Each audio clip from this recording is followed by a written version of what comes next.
Bom dia a todos.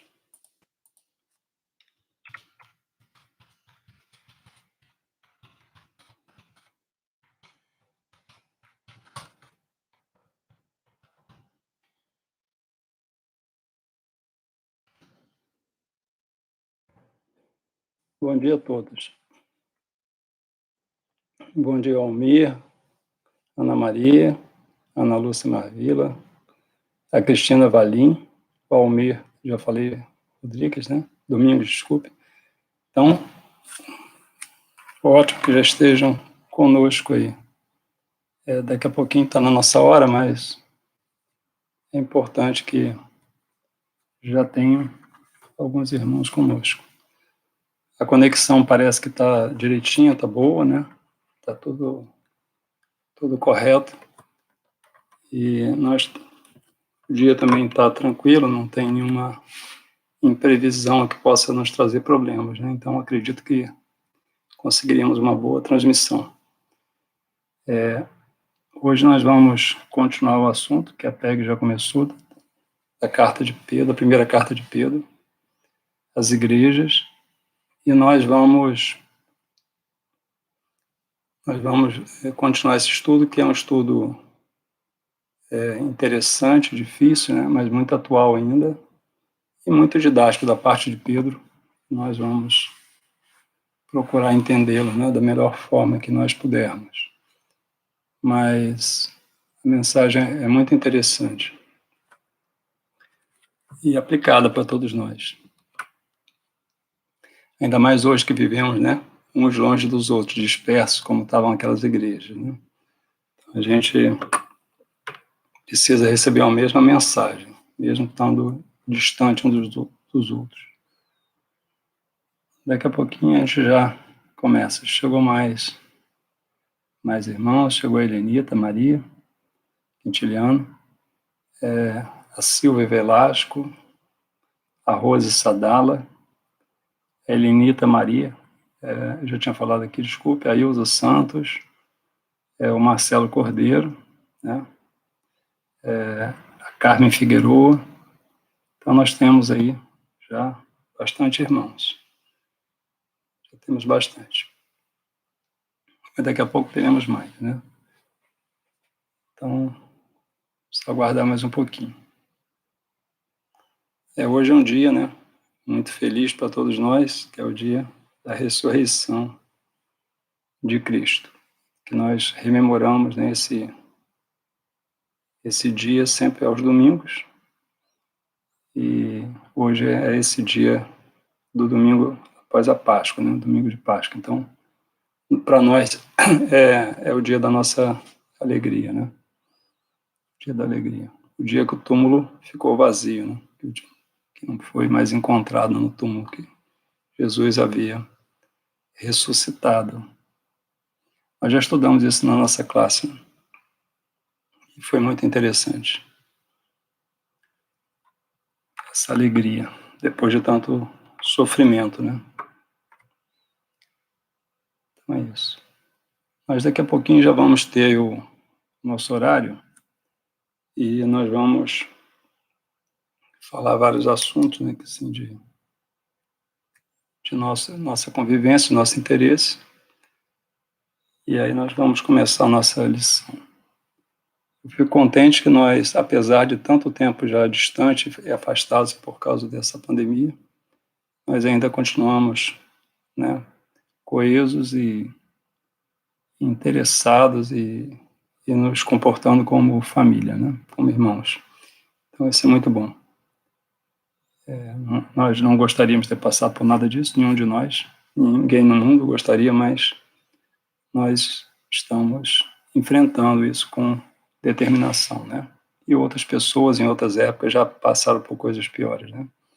Então a gente também não deve se sentir em momento nenhum prejudicado por nada, né? Pelo contrário. Nós somos bem queridos de todo ponto de vista, porque nós estamos enfrentando uma doença, mas numa época que os recursos já são muito mais disponíveis, né? A comunicação é rápida, então nós temos também muita coisa aliada conosco, né? Se fosse uma época mais remota, sem recurso nenhum, essa pandemia ainda seria uma coisa muito pior, né? Mas vamos agradecer, então, né, a Deus.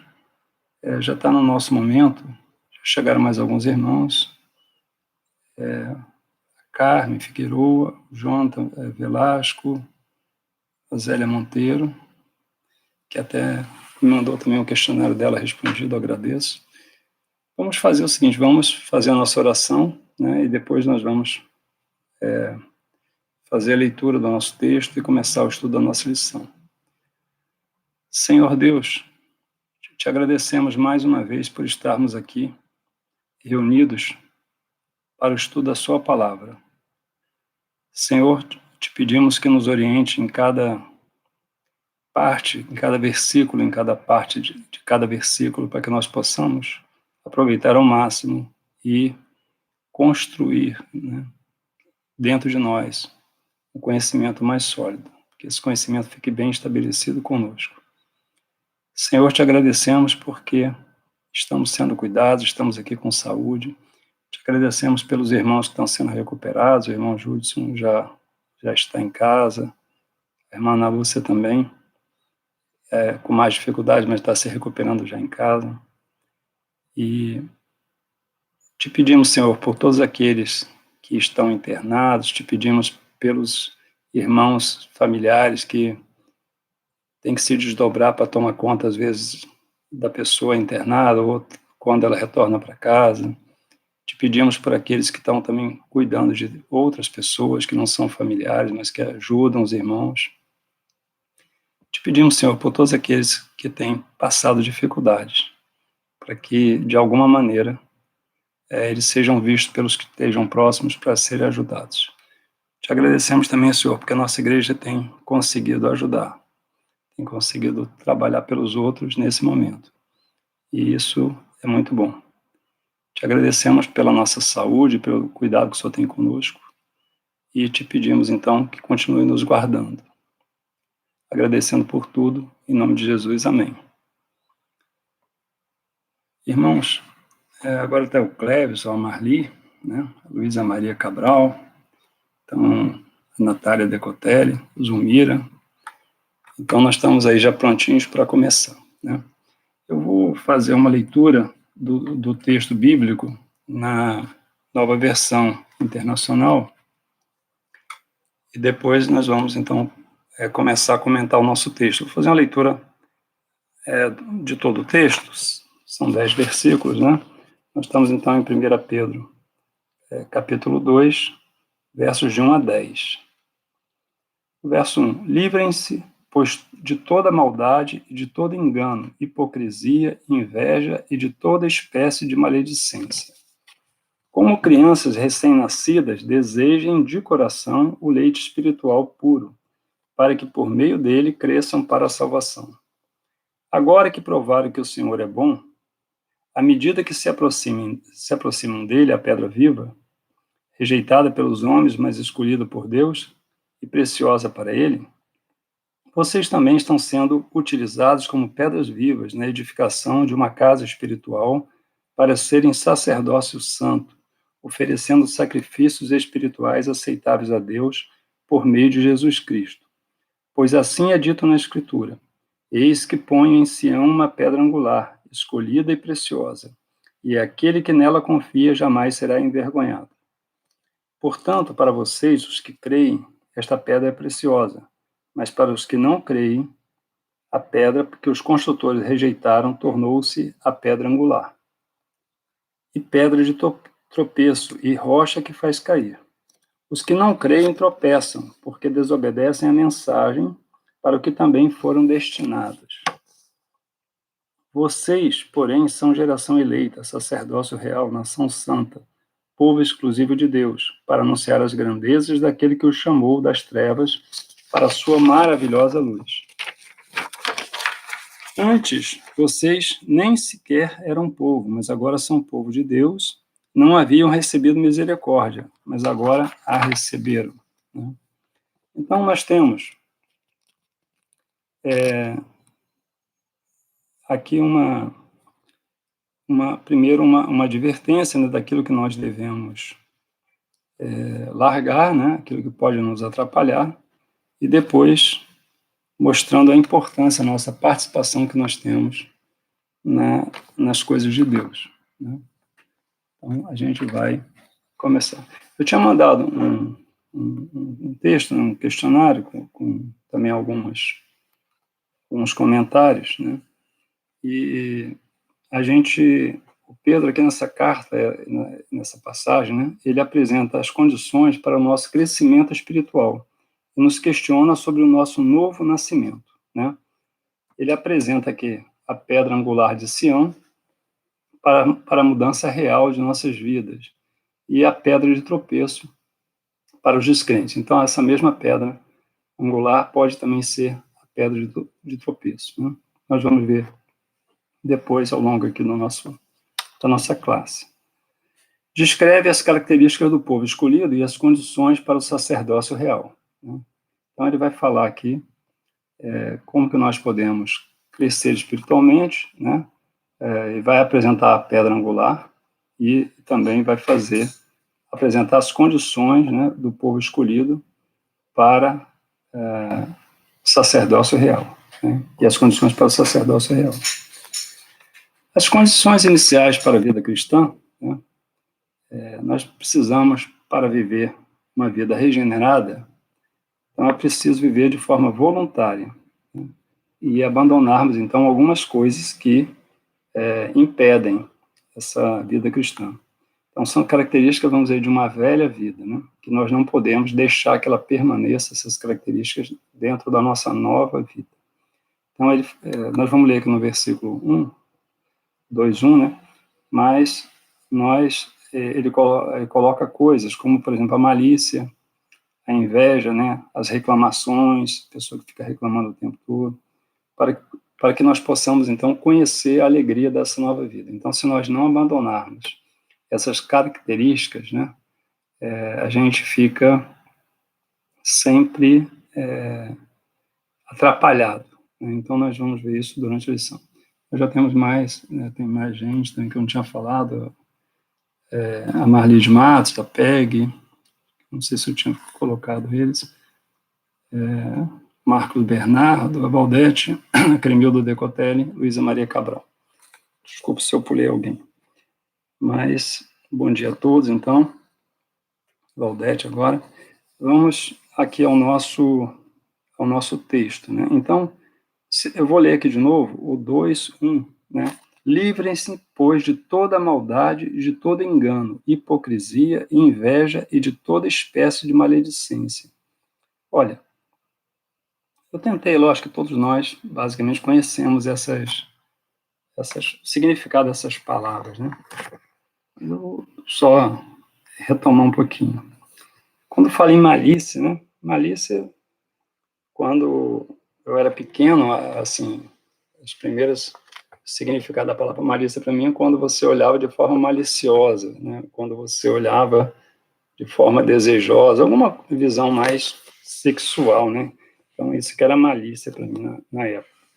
Mas a malícia pode ser toda espécie de maldade, né? De dolo, quando as pessoas fazem alguma coisa de mal de propósito, né? Então, a pessoa que fez uma coisa planejada, né? Planejada. Então, na justiça eles falam que é uma ação dolosa, né? Então, tem a culposa, quando a pessoa causa um mal a outro, mas não queria ter feito aquilo, ele não saiu de casa com vontade de fazer aquilo, mas fez. Então, ele vai ser responsabilizado. Mas aquilo, ele vai ter uma culpa naquilo, né? Porque ele fez um mal, né? E tem o dolo, que é aquela pessoa que faz de propósito, ele planeja, ele cria as condições, né? Ele quer fazer aquela coisa, né? E aí, isso chama, então, um dolo, né? E o que acontece? E existe também, então, hoje em dia, né, uma linguagem mais popular nossa, da nossa época, aí fala, isso foi uma armação, né? O cara, ele armou isso aí, né? A pessoa armou aquilo, ele estava querendo fazer aquela coisa, né? Isso é uma armação. Então, isso envolve malícia, então envolve o significado dessa palavra, né? Então, a gente não pode participar de uma coisa que você sabe que vai fazer mal ao outro, e você está fazendo. Isso não vem de Deus, de maneira nenhuma. Seja lá a quem você estiver fazendo esse mal, né? Esse mal não procede de Deus. Ele contraria essa vida nova nossa. Então, nós não podemos participar de nada que seja de forma maldosa contra ninguém. Não interessa quem seja do outro lado. A inveja. A inveja. A inveja tem muitas citações na Bíblia, desde o Velho Testamento, né? Desde o Gênesis. E a inveja poderia ser descrita como o rancor de alguém pelo fato de possuir alguma coisa que você não tem. Então, a inveja ela pode ser despertada pelos mais diversos motivos. Motivos. Um é invejado pelo outro, às vezes porque tem um aspecto físico entre os nossos padrões bonito, né? Porque também a beleza ela muda ao longo do tempo. Então, imagina que alguém, então, é considerado belo e o outro não é, e aí ele resolve, então fica com inveja. Mas, às vezes, qual é a culpa daquele ter nascido com um aspecto diferente, né? Ou ter até se cuidado para ficar com um aspecto melhor, mas isso não é motivo, né, para alguém ter rancor do outro. O rei Saul, em 1 Samuel 18, né, tem as passagens que ele tenta matar o rei Davi por inveja. Ele começa, todo aquele processo contra o rei Davi, ele começa porque ele teve inveja de Davi. Ele era o rei, o Davi era um garoto, né, mas ele teve inveja do Davi, né. Era só ele saber lidar com Davi, né, e o Davi seria um súdito leal dele, e tudo que o Davi fizesse de bom seria em benefício dele, que era o rei, né. Mas ele enxergava mal, ele então prejudicou, começou a perseguir o Davi, querendo até matar, em função de inveja. Lembra também que o Caim matou Abel, né, em Gênesis 4:5, também por inveja do irmão. O irmão fazia coisas, né, conseguia mais coisas do que ele, e ele então ficou invejoso, né. Os irmãos de José também, em Gênesis 37:11, que no início quiseram matar, depois resolveram vender o José, né? E aí venderam como escravo, pensando nunca mais veriam José, né? E o resto da história a gente conhece, mas também foram movidos por inveja. Então a inveja ela pode levar alguém a vender o irmão caçula, pode levar um outro a querer matar, um rei querer matar um súdito à toa, né? E outras coisas. E lembra também de Jesus, né? Em Mateus 27:18 e Marcos também 15:10, tem as citações de Jesus que foi crucificado por inveja. A motivação era inveja daqueles líderes judeus, né? Que eles não conseguiam pegar Jesus, e Jesus sempre se mostrava mais sábio do que eles, mais conhecedor da palavra do que eles, seguido por uma população enorme que estava interessada na palavra dele, que era uma palavra verdadeira, e eles, por inveja, não conseguiam, se tornaram cegos, né? E queriam matar Jesus de qualquer maneira, né? Então, nessas passagens também de Mateus 27:18 e Marcos 15:10, essa citação é feita também, né? Então, vocês observem que a inveja ela tem múltiplas possibilidades de ser despertada.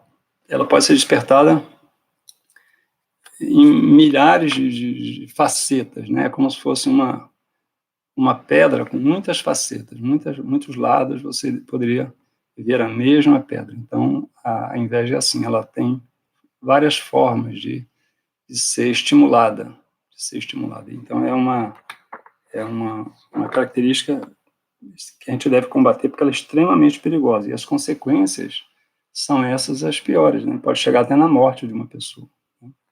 Então, a inveja é perigosa. As reclamações, né? As reclamações, isso aí é uma coisa triste, né? Porque às vezes você vai pedir alguma coisa para alguém, pode ser na sua família mesmo, um pai pedindo para um filho, a mãe pedindo para um filho, né? E sempre tem reclamação, né? Então, a reclamação, ela até faz com que você não peça mais nada daquela pessoa, né? Você começa a não pedir, né? porque a pessoa não quer fazer, faz de má vontade, faz resmungando, né?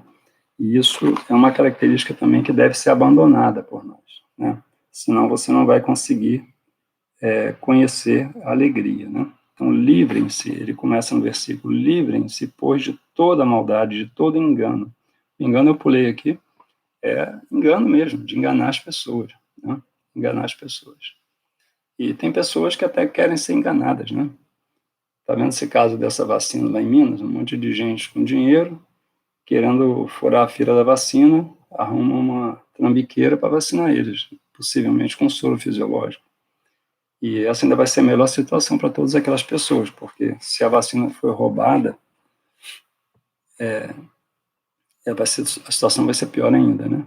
A responsabilização deles. Mas se for soro fisiológico, tem penas até já pesadas para aquela senhora que estava aplicando a vacina. Então vocês observem que o engano, ali um queria enganar o outro, e acabou que todo mundo foi enganado, né? O final é isso, porque o engano, nós sabemos, ele é filho do diabo. É de lá que parte todo tipo de engano. Então, o resultado final é que ali ninguém é livrado. Todo mundo que participa do engano, no final, vai ser punido da mesma forma, né?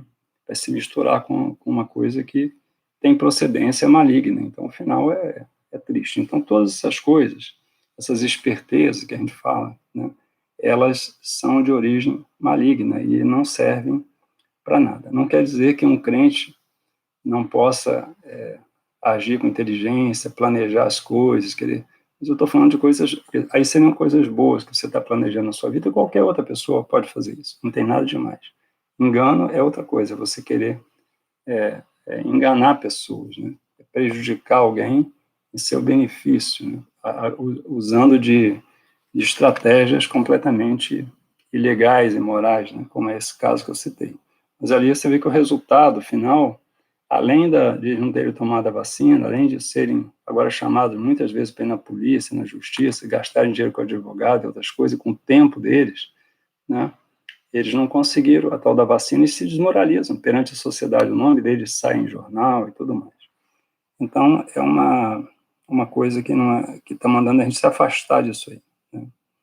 Hipocrisia, que seria uma característica, então, da pessoa, né, de falar uma coisa, fazer outra, né? Não agir de forma que se apresenta, né? Não agir de forma que se apresenta. Meu pai dizia que essa era a pior característica que ele via numa pessoa, né? Ele lidava com pessoa e aí ele não gostava de lidar com hipócrita. Ele não conseguia lidar com essa coisa. E ele sempre falava isso comigo. Mas a inveja, então, nós já falamos, né? E a maledicência, falar mal, né? Eu fico até pensando se o Pedro escrevesse essa carta hoje para nós, talvez ele mandasse por e-mail, né? Mas ele talvez colocaria aqui que essa maledicência também, o pessoal não participar de fake news, né? E isso é uma maledicência, você está falando muitas vezes mal dos outros, né? Você está dando notícias que não são verdadeiras. Tem gente que retransmite sem verificar, está ajudando a propagar mentira. Então, essa maledicência, ela continuou tão atual quanto antes. Hoje em dia, ainda pior, né? Porque ela adquire uma velocidade enorme e pode prejudicar vidas de pessoas, né? Então, a maledicência é um problema. Lá em São Paulo, muitos anos atrás, teve uma escola, não sei se vocês lembram, uns japoneses, que tinha um negócio de criança, que eles foram acusados de abusar das crianças, e a escola foi assim, quase que massacrada pelo público. Os pais tiraram os filhos, etc. Poucos pais tentaram defender os professores e os diretores da escola, e no final das contas, depois que a escola foi destruída, verificou-se que aquilo dali tinha começado com uma mentira, que não tinha nada daquilo era verdadeiro, mas a vida daquelas pessoas, aquela escola já tinha sido totalmente estraçalhada, né? Então, a maledicência, ela pode adquirir uma velocidade, como se fosse uma chama se propagando numa palha seca, né? Então, às vezes, você lança aquilo e, de repente, aquilo se perde o controle, né? Perde o controle. Então, o dano pode ser imenso. O dano pode ser imenso.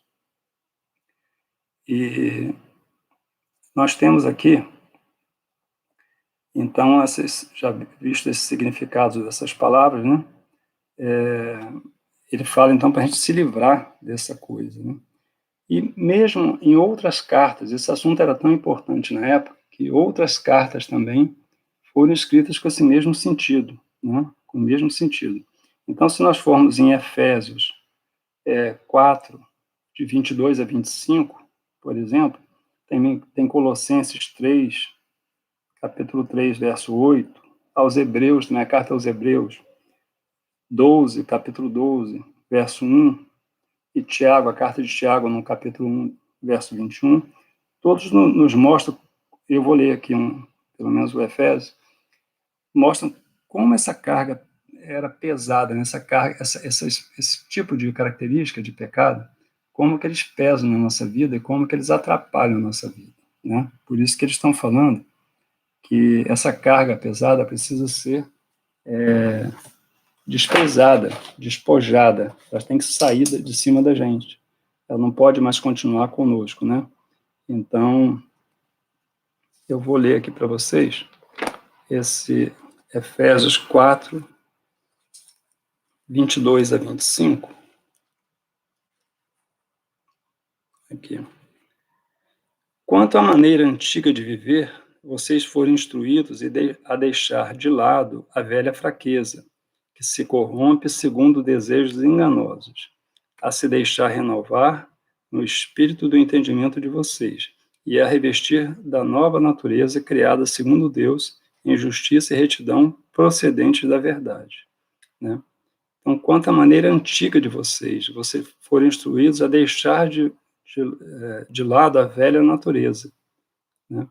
E então é para renovar o espírito. Então ele está falando aqui para a gente abandonar, né, essa maneira antiga, essas características antigas que tinham na vida da gente, né? E aqui, como tem em várias cartas esse mesmo tipo de citação, de recomendação, a gente percebe que isso era uma característica do povo naquela época, né? O povo tinha esses problemas. Não é que não tenha hoje em dia, né? Hoje em dia nós sofremos do mesmo mal, por isso que essa carta pode ser lida por nós, estudada hoje ainda, né? Ela não mudou nada, porque o ser humano é o mesmo, né? Ele é o mesmo. Então, a preocupação é exatamente a mesma. Mas eles aqui faziam recomendações nesse texto, né, para a gente se livrar disso aí, né? E na carta aos Hebreus, aqui eu vou ler aqui a passagem, Hebreus 12, 1. Deixa só mais um minutinho. Hebreus 12, 1. Tá assim: portanto, também nós, visto que temos a rodear-nos tão grande nuvem de testemunhas, livremos-nos de todo o peso e do pecado que tão firmemente se apega a nós e corramos com perseverança a carreira que nos está proposta. Então, vou ler de novo aqui, ó. Portanto, nós, visto que temos a rodear-nos tão grande nuvem de testemunhas, livremos-nos de todo o peso e do pecado que tão firmemente se apega a nós, e corramos com perseverança a carreira que nos está proposta. Então a gente percebe por que ele está mandando a gente largar esse pecado para conseguir correr a carreira, né, que está proposta, fazer a corrida, né? Porque ninguém corre com peso, né, irmãos? E não sei se o Vicente está conosco hoje, deve estar, porque o Vicente não escreve aí, mas ele acompanha nosso culto, o Vicente Servaz. O Vicente gostava de correr maratona, né? Correu muitas maratonas, e treinava e fazia corrida, ele gostava disso. Ele deve gostar ainda, só não está praticando. Mas o Vicente não correria nunca com peso. Ninguém vai correr uma maratona carregando peso, né? Você treina para perder peso, você treina para ficar com um físico bom, e no final das contas vai colocar um peso nas costas para correr a maratona. Nunca a gente deve ter visto alguém correr uma maratona de mochila, né? Até água eles bebem no caminho, tem água para eles no caminho, mas eles não carregam nem a água, carregam nada. Então, se alguém quer correr uma maratona, quem quer correr uma carreira longa, como é a vida, precisa se desprender de problemas, precisa largar esses pesos pelo caminho. É o que o o autor da carta está dizendo para a gente, né? Então, a carta aos Efésios, de Paulo, ele está falando o seguinte: tirem o peso. E lembra que a linguagem de Paulo, nesse caso, era uma linguagem conhecida lá dos gregos, porque eles tinham muitas corridas, a maratona foi criada por eles, né? Existia nos Jogos Olímpicos deles lá da época. Eles conheciam a figura do atleta, né? Inclusive, vocês indo a Éfeso, ou mesmo pesquisando, vocês vão ver que naqueles teatros deles tinha um ginásio, e lá uma das figuras mais famosas que tinham na cidade de Éfeso eram exatamente os atletas, né? Eu cheguei a ver lá várias figuras esculpidas em pedra dos atletas famosos da época. Então, os atletas eram muito famosos. E eles, então, Paulo estava escrevendo para gente que sabia o que era um atleta. E estava falando, ó, se você vai correr uma corrida, larga esses pesos, larga esse pecado para lá. Então, ele comparou o peso ao pecado, porque eles entenderiam que não se corre uma corrida com peso. Então, isso aí era uma linguagem de Paulo, mas que foi reiterado em várias cartas, né? E eu fiz uma pergunta aqui, né? Se a gente pode perceber, né, uma diferença na nossa vida depois, né, que a gente mudou de comportamento, né? Que a gente se livrou desses problemas, ou procura se livrar desses problemas. Se a gente consegue perceber, né, diferença na nossa vida com isso, né? É lógico que essa diferença vai ser cada vez mais, né, sentida à medida que nós nos aprofundarmos no conhecimento da palavra de Deus, procurarmos vivenciá-la, né, trocarmos experiência, como nós estamos fazendo aqui entre irmãos, né, e aí sim a gente vai cada vez mais se aprofundando, largando aquilo que é pesado para trás e correndo a carreira, né, que foi proposta por Cristo, né, que está sendo aqui exemplificada pelos apóstolos. Mas uma maneira da gente perceber se a nossa vida, né, tá indo, né, melhor é se a gente não se sente incomodado com o bem-estar do outro, né? A outra pessoa está bem, isso não pode me incomodar de maneira nenhuma, né? Então, se a gente ficar procurando também perder tempo, procurando defeito nas coisas, então, também isso procurar problema na vida dos outros, para que isso, né? Nós vamos prestar conta da vida do outro ou da nossa? Então, a gente não tem nada que ficar perdendo tempo com a vida de outras pessoas. Se puder ajudar com um conselho, com alguma orientação, ou se for solicitada ajuda, tudo bem, mas ficar procurando problema não é que deva ser feito, né? Se utilizamos também o nosso tempo para o crescimento espiritual, se a gente está usando o nosso tempo para crescimento, para estudo da palavra, o que a gente está procurando fazer com o nosso tempo, né? Então, isso aí também vai dando uma mudança para a gente de característica entre a vida velha e a vida nova, né? Lembrando mais uma vez que não é um passe de mágica, não é isso? Nós vamos, com a aceitação da salvação, nós vamos procurar um outro caminho, a gente vai trilhar um outro caminho, que é o caminho que foi trilhado por Jesus. Mas nós não vamos ficar procurando, achando que num passe de mágica nós não precisamos fazer mais nada, nós já estamos preparados, né? A gente está vendo aqui que não é assim, né? Que você precisa largar essa coisa e correr essa carreira. Então, existe uma longa carreira para ser corrida, né? E para isso você tem que estar preparado. Ninguém corre uma longa carreira sem estar preparado, sem se preparar para a carreira. É isso que ele está falando aqui. E a gente precisa, então, verificar, né, se a gente está dentro das nossas possibilidades, né, seguindo essa orientação dos apóstolos. A gente não é com a possibilidade do outro, com a nossa possibilidade. O que é que nós podemos fazer dentro da nossa possibilidade, né? Não se cobrar demais. O que cada um de nós pode fazer? Como é que a gente pode crescer espiritualmente, né? Como podemos também evitar o retorno dessas características para a nossa vida? Como é que a gente faz para não voltar a errar de novo, né? Porque é muito fácil você errar de novo, né? Então, como é que você faz para não se tornar de novo a pessoa antiga, né? Então, nós temos que ter interesse pelas coisas de Deus, começar a ter cada vez mais interesse pelas coisas de Deus. E com isso você vai evitar praticar coisas, né, que estejam em desacordo com os padrões da nova vida. Eu vou ler aqui uma passagem da carta aos Efésios, 4, 13 a 15, que fala aqui para a gente disso aí. 4, 13 a 15.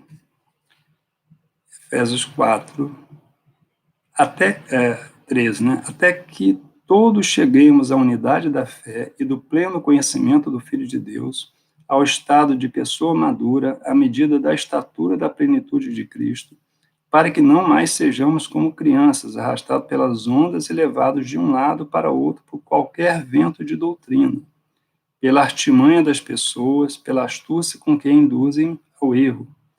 Mas, seguindo a verdade em amor, cresçamos em tudo naquele que é a cabeça, Cristo. Então, vocês observem que não existe uma coisa mágica, né? Até que nós cheguemos na unidade da fé em Cristo, existe um longo caminho, né? Então, a gente precisa continuar trilhando esse caminho, né? Esse aqui é um negócio. Então, isso aí é Paulo, também novamente falando aí para os crentes lá de Éfeso, né? E aí nós temos também o outro versículo aqui, que é o versículo 3, aliás, só um minutinho aqui. 2, né? O 2. Como crianças recém-nascidas, desejem de coração o leite espiritual puro, para que por meio dele cresçam para a salvação, né? Então, esse versículo 2, nós temos aqui, então, como crianças recém-nascidas.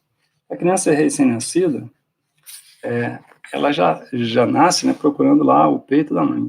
Ela já quer mamar, né? A primeira providência dela é mamar. Então, ela já quer logo, daí a pouco, mamar.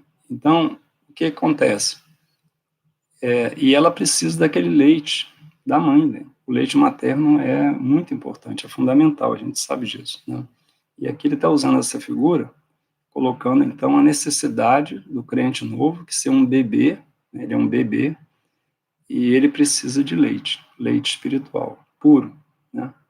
Então, esse leite espiritual que é dado ao bebê, ao cristão, né, recém-nascido, espiritualmente, então ele é fundamental para o crescimento. Porque a gente sabe que o bebê, ele cresce muito rápido, né? Ele tem uma taxa de crescimento, ele vai pegando peso, vai crescendo muito rápido. E aí, então ele está falando aqui para a gente, então usar esse crescimento, qual é o leite espiritual nosso? A palavra de Deus, o conhecimento, né? A vivência com pessoas que possam nos ajudar. Então esse crescimento é muito importante. Nessa fase de crescimento, você ter o leite espiritual puro. Então é isso que ele está colocando para a gente aqui, né? E eu coloquei aqui mais algumas coisas também, né? Que, como crianças recém-nascidas, né? Desejem de coração leite espiritual puro para que por meio dele cresçam para a salvação. Que Pedro aqui, ele está escrevendo que um regenerado, né? Pessoa que mudou de vida, é como uma criança, né? Que só pode se alimentar então do leite espiritual puro, né? E tem outras passagens bíblicas aqui que também nos ajudam a mostrar essa... Eu até perguntei, tem outras passagens bíblicas que demonstram o ávido interesse de convertidos pelo conhecimento da palavra de Deus? Eu lembrei daquela passagem de Atos 8, 27 a 39, que tem aquela conversão do eunuco, né, que Filipe foi designado pelo Espírito Santo para converter aquele homem, que ficou prontamente interessado em saber de que aquele profeta estava falando, o que Isaías estava falando, né? Quem era ele, de quem ele estava falando, se era dele próprio, se era de outro, né?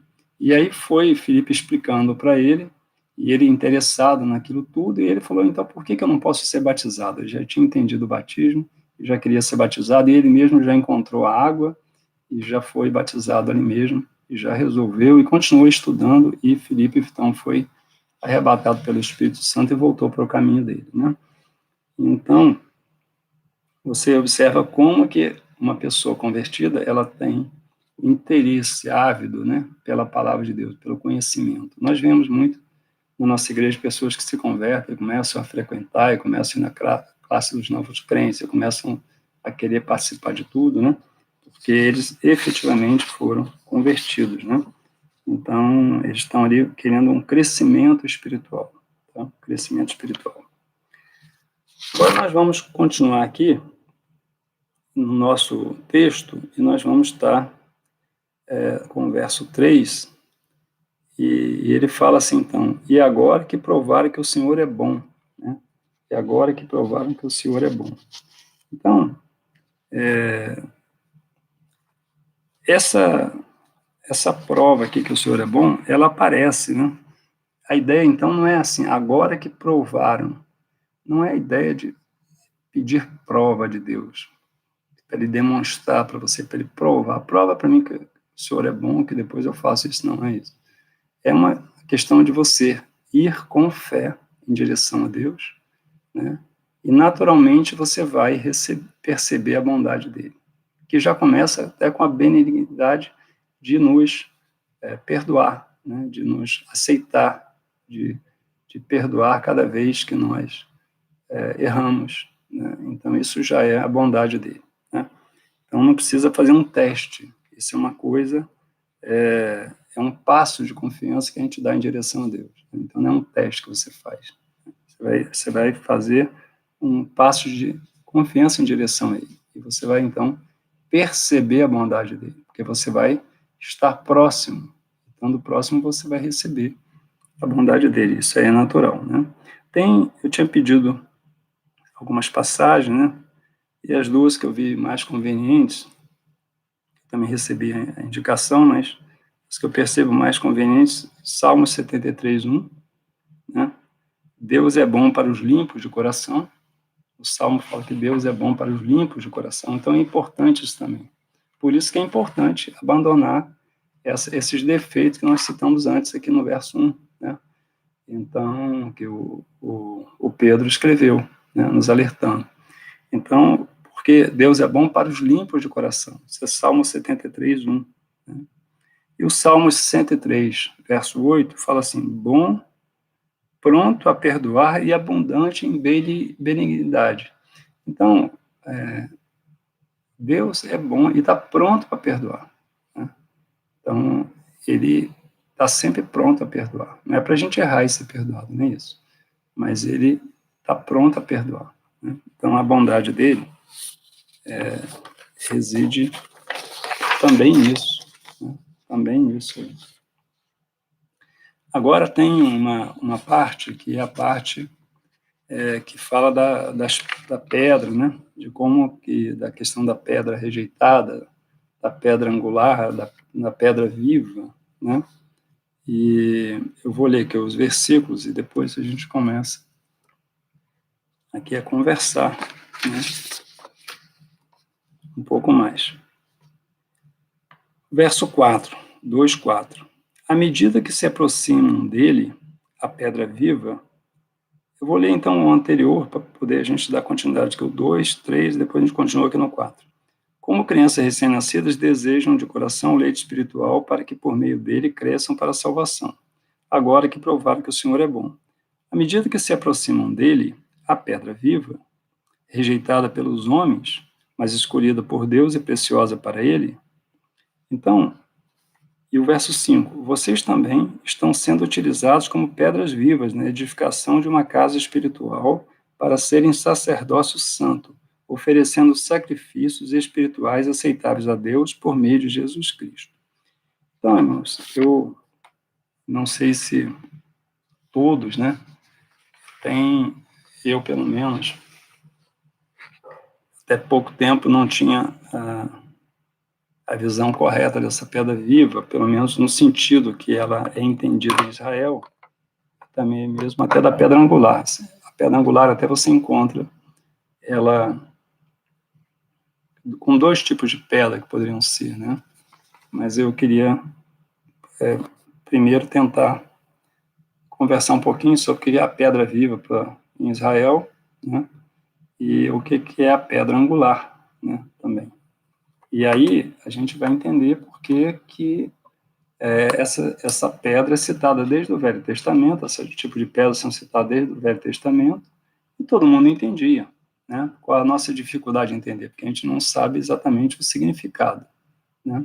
Significado que a gente precisa entender, porque Pedro estava escrevendo para judeus, né? Para pessoas que eram de origem de Israel, que conheciam o significado do que ele estava falando, né? Por isso que para eles era fácil entender aquilo. Ninguém precisaria lá ficar falando do que era uma pedra viva, uma pedra angular, porque aquilo fazia parte do dia a dia deles. Eu vou tentar aqui falar um pouquinho, né, dessa pedra viva e depois também da pedra angular. Essas pedras vivas, quando a gente... Aqui no Brasil, até as nossas construções, muitas vezes não foram feitas com pedras talhadas, se bem que nós temos aí, aqui no Rio de Janeiro mesmo, aqui perto da minha casa tem muita calçada com aqueles blocos, né, de granitos, que eles faziam as calçadas de granito, né? Os meio-fio, nossa, eram de granito. Hoje em dia já não são de concreto, mas tem muito meio-fio ainda de granito, né? Também os paralelepípedos, lembra que eram cortados para fazer as ruas, também de granito, né? Mas os nossos templos, como eles eram rebocados, nossos templos são rebocados, né? Tem reboco, então a gente não tem muita casa de pedra, propriamente dito, vista de pedra, né? E lá no Oriente, de acordo com o Império Romano, e também naquela região, existia muita construção em pedra direta. Então, o exterior, muitas vezes, não era rebocado. Às vezes era, ou às vezes não. E essas pedras precisavam ser organizadas, né, para a construção. Elas eram preparadas para a construção, elas tinham que ser encaixadas, porque se a pedra não encaixar perfeitamente, ela não vai conseguir permanecer na estrutura. Então, ela tinha que encaixar perfeitamente. E a maneira deles encaixarem uma pedra na outra eram acinzelando. A cinzel é uma ferramenta, né? Como se fosse uma talhadeirazinha, que você vai cortando a pedra, vai batendo e cortando. E eles cortavam a pedra e depois picotavam ela o máximo possível para ela ficar mais plana possível, com tamanho bem definido, né? E essa pedra, então, era encaixada na outra. Esse fato de cortar a pedra, de você preparar ela para ser usada na construção, se chama tornar essa pedra viva. A pedra viva, então, é a pedra que era cortada para ser utilizada na construção, tá? Então, não era uma pedra abençoada, era uma pedra cortada para a construção, tá? Então, essa era a ideia. Então, você pegar a pedra e preparar ela, né? É como se você pegasse uma pedra, picotasse ela direitinho, cortasse, quando ela tivesse com um tamanho bem definido, toda certinha, você usasse ela na construção, né? Então, essa é a ideia. Então, a pedra viva é essa. Quando ele fala aqui que à medida que se aproximam dele a pedra viva, ou seja, a pedra que foi preparada para a construção, rejeitada pelos homens, mas escolhida por Deus, preciosa para ele, né? Então, Jesus foi preparado para nós. Ele veio preparado para nós, veio como uma pedra pronta, armada para se encaixar conosco. Vocês também estão sendo utilizados como pedras vivas. Então, ele está falando agora que nós também estamos sendo utilizados como pedra viva. Pedras que estão sendo preparadas. Por isso que é importante o que ele falou antes, a recomendação de largar os pecados, porque o pecado não nos deixa preparado para participar de uma construção, de um templo sagrado. É isso? Então, nós não podemos ser revestidos do pecado. Por isso que ele manda tirar o pecado, abandonar, picotar ele fora. Então, nós vamos ficar só a essência da nossa pedra, né? Preparada para a construção. Então, isso que seria nós sermos pedra viva. Então, vocês também, que é o 5, né? Vocês também estão sendo utilizados como pedras vivas na edificação de uma casa espiritual, para serem sacerdócio santo, oferecendo sacrifícios espirituais aceitáveis a Deus por meio de Jesus Cristo. Então, vocês estão sendo utilizados como pedras vivas. significa que a gente está sendo preparado, a gente está sendo lapidado para ser encaixado nessa construção, né? Então, a pedra viva é isso, é uma pedra preparada, né? Nós somos brutos na natureza, estávamos lá na natureza, então brutos, agora nós vamos ser preparados, vamos ser cortados no tamanho certo para encaixar na construção. Então, você não pode vir do jeito que é e querer continuar do mesmo jeito, sem mudar nada. Isso não tem como fazer parte da construção dessa forma, né? E Pedro aqui, ele nos apresentou, então, como pedras vivas, parte de um templo consagrado para o exercício de um sacerdócio santo, prontos a oferecer sacrifícios espirituais consagrados a Deus. Sacerdócio santo seria a mesma coisa que o sacerdócio real, o sacerdócio verdadeiro, né?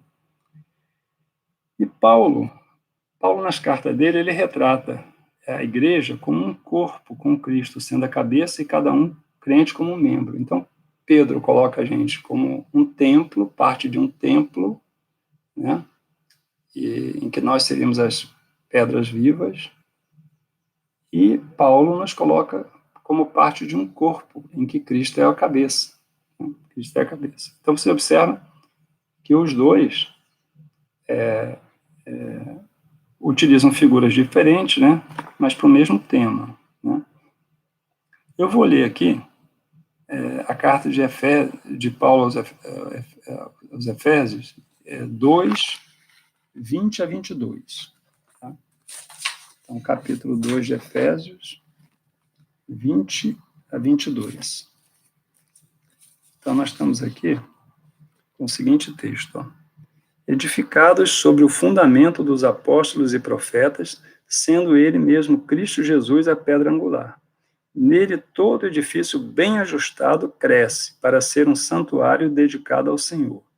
Nele também vocês estão sendo edificados junto com os outros para serem moradas de Deus no Espírito.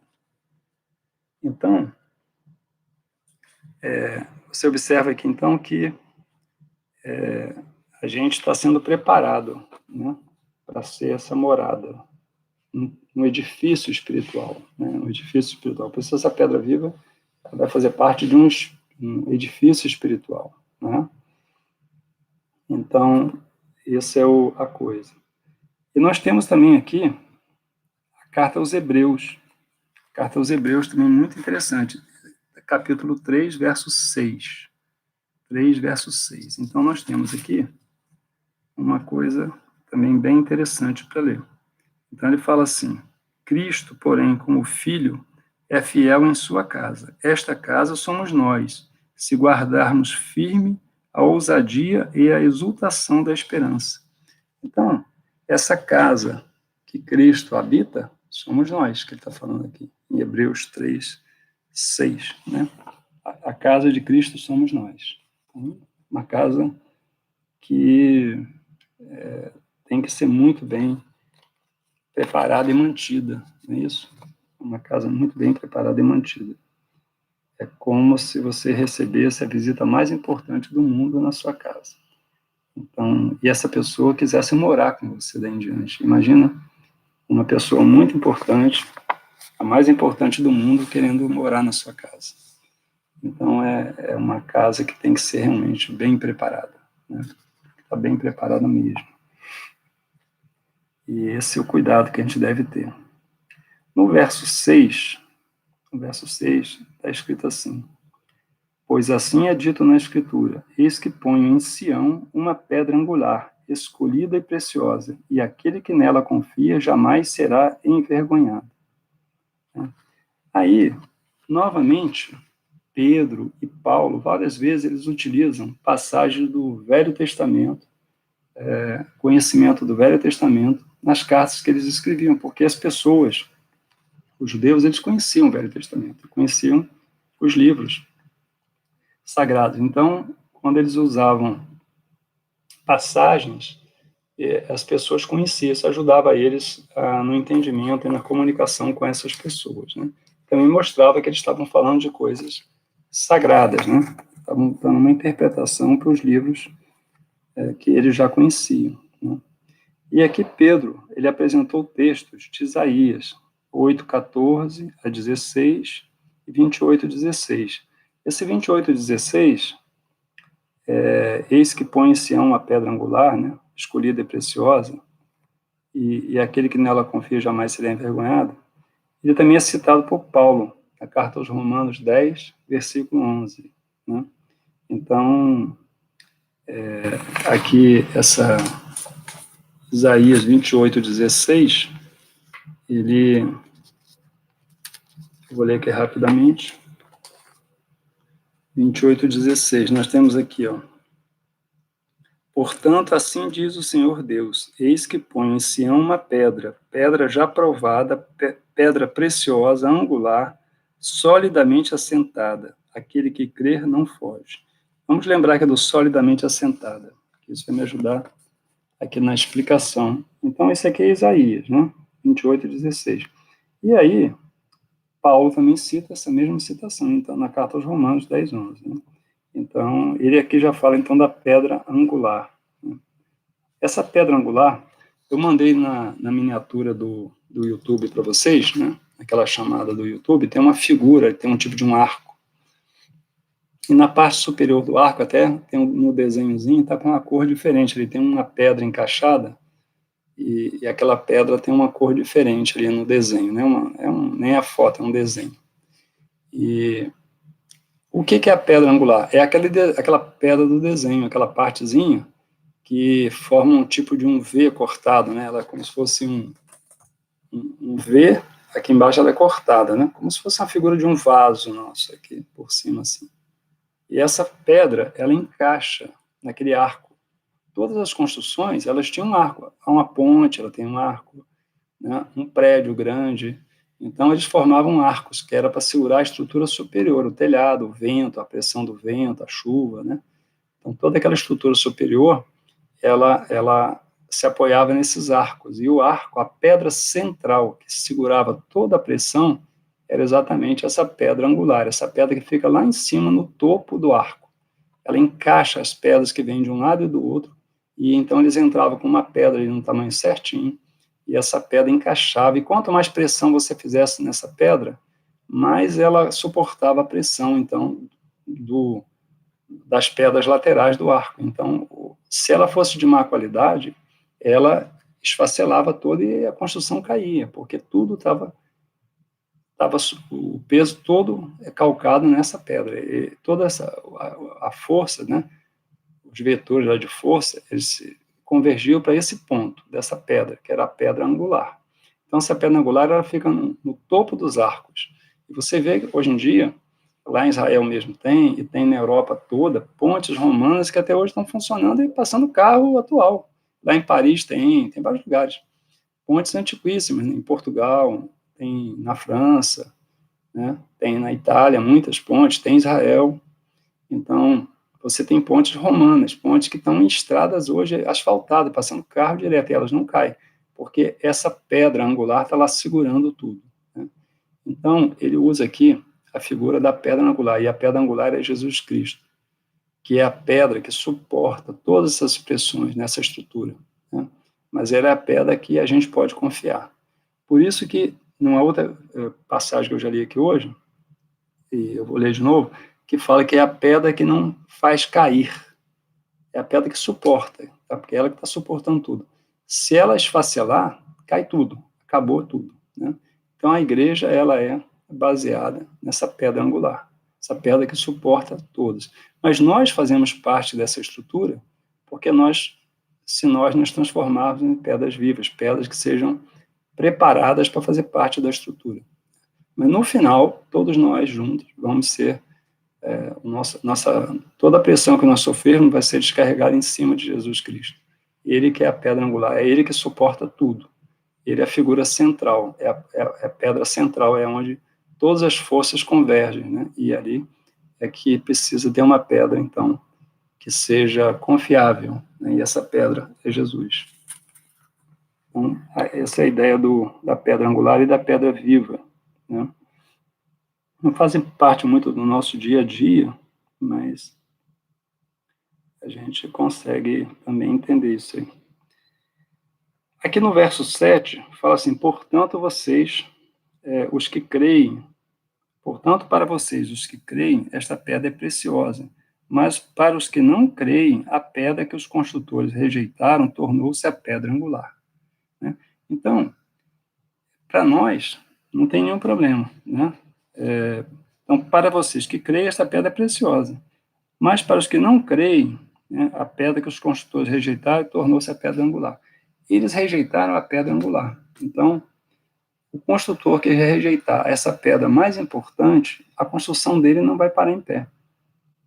Não vai parar em pé. É por isso que muita coisa que a gente vê é baseado em pedras comuns, né, estruturadas em pedras comuns, não duram, né, não aguenta a pressão. Então, são coisas passageiras. Tem coisas que ficam alguns anos, né, puxando pessoas para aquele assunto, de repente aquela coisa acaba e se transforma em outra, porque elas são baseadas em pedras comuns. Né? A pedra angular deles não tem estrutura, a estrutura não aguenta, né, a pressão. Então, a estrutura verdadeira é a estrutura que é constituída em Jesus. Né? Então, aqui no verso 7, está falando que para nós, então, Cristo é precioso. Para o outro que não crê, ele é uma pedra rejeitada. Né? E essa pedra rejeitada, ela tem um problema.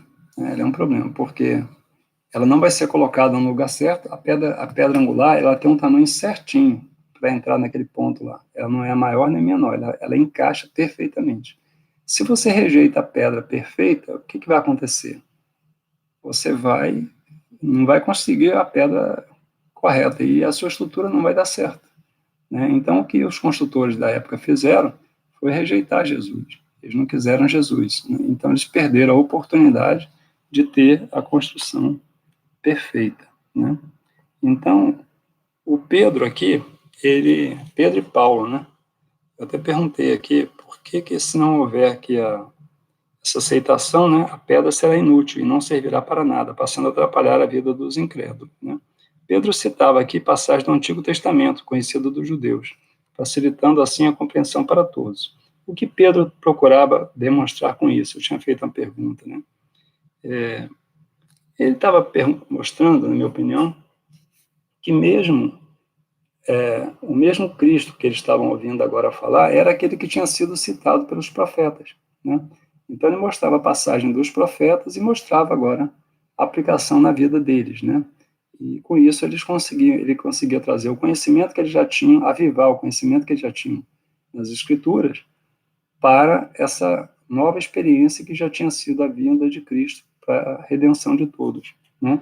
Então, com isso, ele tornava o assunto mais importante. Ele estava mostrando, então, que Deus tinha cumprido a promessa dele de restauração do ser humano, enviando a Cristo. Né? Cristo já tinha vindo para salvá-los, já tinha vindo o Redentor. Então, essa era a ideia dele, mostrando esse tipo de assunto, né?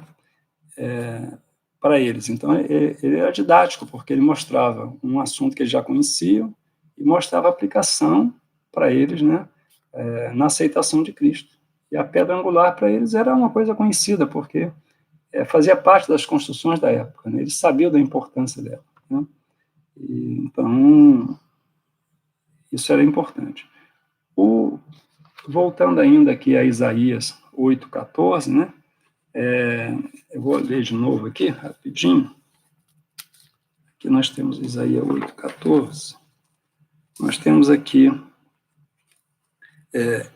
Ele será um santuário para vocês, mas será pedra de tropeço e rocha de ofensa às duas casas de Israel. Será laço e armadilha aos moradores de Jerusalém.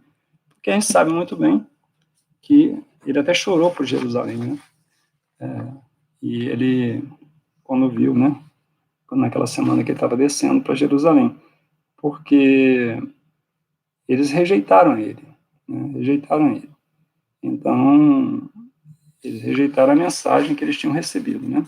E aí ele se tornou uma pedra de tropeço para eles, porque até hoje eles não aceitando a Cristo e procurando justificar porque não aceitam, isso vive atrapalhando a vida dessas pessoas. Né?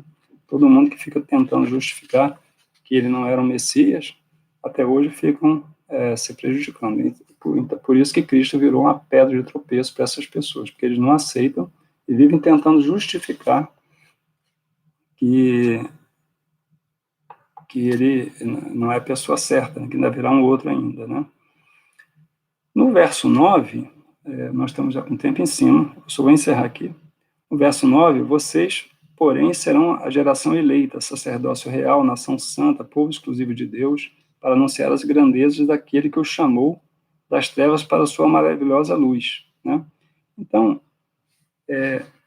o Paulo, quando descreveu lá para o rei Agripa, em Atos 26, 18, ele descreveu essa mesma coisa para o rei Agripa, a missão que ele tinha recebido de Jesus, né? Que era essa, né?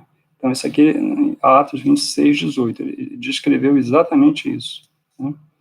E o verso 10, antes de vocês nem sequer eram povo, mas agora são povo de Deus, não haviam recebido misericórdia, mas agora receberam, né? E essas passagens também, elas estão em Isaías 66, 12, desculpe, 62, 12, né? E aí, essa é a importância dos crentes para entender, né, o que eles estavam falando. Então, eles citavam passagens do Velho Testamento, né, das Escrituras na época. E então Isaías 66, 12 fala dessa importância aqui, de que o povo nem era um povo, nem foi escolhido por Deus, teve misericórdia deles, né? E essa citação também é feita na carta de Pedro, primeira carta de Pedro, né, 1:1, que mostra que era um só povo, né? Então, a carta de Pedro, ele faz a carta para diversas igrejas que estavam distribuídas na área da antiga Turquia, na Europa, mas era um povo só, era um povo que estava disperso, mas era único, eles tinham o mesmo interesse, né, mesmo interesse. A Zélia mandou assim, o povo estava disperso, mas era um só povo, os eleitos de Deus, como Pedro se refere. Então, era o mesmo povo, né, que estava disperso, que tinha os mesmos problemas, as mesmas necessidades, e um mesmo Redentor, que é Cristo, né? Então, hoje nós estamos contentes, né, por termos aceito Cristo como a nossa pedra angular, e também porque hoje nós relembramos, né, rememoramos a ressurreição dele. É isso? Nós temos, então, seguindo um Cristo vivo, né? Eu vou agradecer aos irmãos, depois nós vamos para o nosso culto, né? E agradeço a todos que vieram conosco hoje. Nós, né, estamos com 47, hoje teve um pouquinho mais de alunos, e fico muito contente com todos nós, tá? Porque nós temos em Cristo, né, a nossa figura central, né? O suporte das nossas vidas, isso que é mais importante. Vamos agradecer, vou orar, só para que nós consigamos continuar o nosso dia na graça do Senhor. Senhor Deus, te agradecemos por termos nos reunido aqui para o estudo da sua palavra, e te pedimos que continue nos guardando e nos abençoando ao longo desse dia, que nós possamos também receber e entender a mensagem que o pastor João vai nos apresentar. Em nome de Jesus, amém. Agradeço a todos os irmãos, tá? Muito obrigado a vocês todos.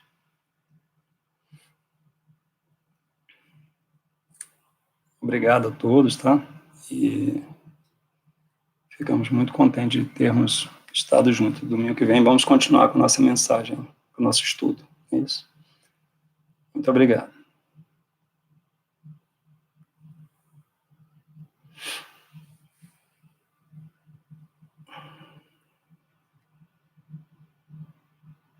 Obrigado a todos, tá?